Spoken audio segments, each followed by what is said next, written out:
Ajda? Tu flasim pak edhe për rolin e ish-punonësit policisë, që është në burg aktualisht, po? Pika e parë ku do doja të ndaloja ishte pikërisht vlera e sekuestruar prej 3 milion eurosh në 17 maj të vitit 2024, që është le të themi edhe pika e parë e bashkëpunimit mes autoriteteve italiane dhe drejtësisë shqiptare për këtë mega operacion të finalizuar sot. Kanë qenë pikërisht italianët, ata që në atë kohë kanë kërkuar kontrollin e banesës disa prej anëtarëve të familjes Troplini, mes tyre edhe të Elvis Doçit, pasi kishte dalë në përgjimet Sky ECC dhe Encrochat, por edhe në pjesën e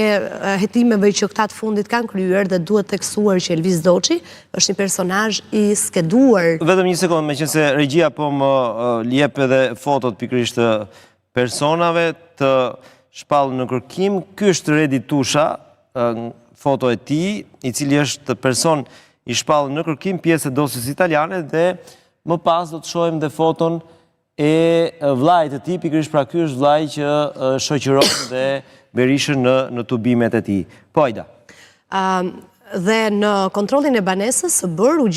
gjet kjo sasi e konsiderueshme parash, çka bindi lidhjen që kishte arritur të krijonte deri në atë kohë nga hetimet drejtësia italiane mes grupit shqiptar dhe dy grupeve të drogës, të trafikut të drogës në shtetin italian. Në atë kohë shuma e gjetur e këtyre parave u justifikua nga anëtarët e familjes Troplini si e përfituar nga paratë e ardhura nga fabrika e vezëve që këta të fundit kanë në pronësi, dhe në atë kohë kishte le të themi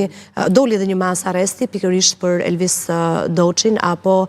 visin e pojës, siç njihet edhe në dosjen e italianëve, por edhe në qytetin e Durrësit.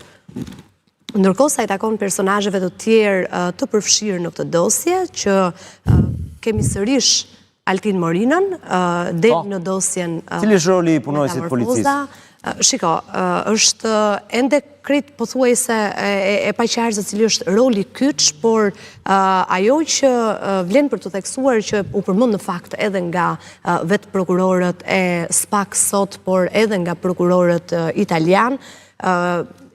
kemi së pari një ish shef sektori në portin e Durrësit, në drejtorinë e policisë kufitare të Durrësit, i cili ka ndihmuar, duket të ketë ndihmuar të gjitha këto kalimet, qoftë të parave apo nuk di nëse ka kalimet të sasive të lëndëve narkotike për të futur në Shqipëri, por kryesisht kemi të bëjmë këtu me shumë parash të sjella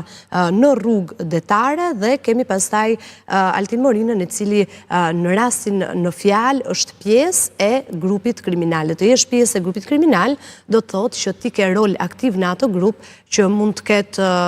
ndihmesa në trafikun e lëndëve narkotike, mund të ketë përfshirje të tjera që mund të jenë informacione për operacione të bëra e kështu me radhë, por